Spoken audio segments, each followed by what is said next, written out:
Sejumlah orang tua mengeluh karena anak mereka ditolak masuk sekolah dasar hanya karena umur siswa kurang dari 6 tahun.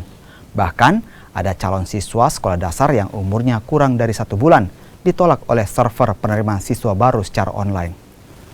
Dinas Pendidikan Kota Makassar meminta pengelola sekolah agar mendampingi orang tua yang calon peserta didik untuk mendapatkan surat keterangan dari psikolog anak agar bisa mendaftarkan anak mereka yang belum cukup umur masuk sekolah dasar.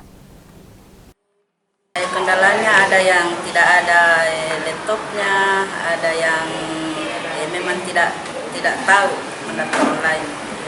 Jadi solusi dari sekolah apa Ibu yang kita buka di sini untuk akses pendaftaran, siapa yang mau mendaftar di sekolah atau mau mendaftar di luar.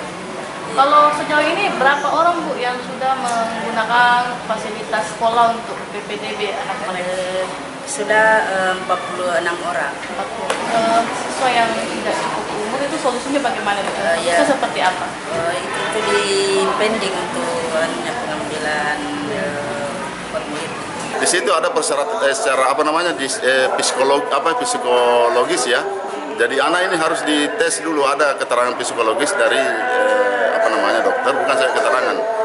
Nah memang di situ kan syaratnya kalau anak di bawah umur dan memang punya kemampuan bisa ini secara psikologis bahwa anak ini memang sudah layak untuk duduk. Nah itu kita butuh itu. Kalau ada itu kita terima. Yang lulus TK tahun ini dan tidak masuk umurnya bagaimana Pak? Akan berhenti artinya sekolah? Kan di situ 5 tahun bisa tidak, karena yang begini mulai dari usia 7 dulu.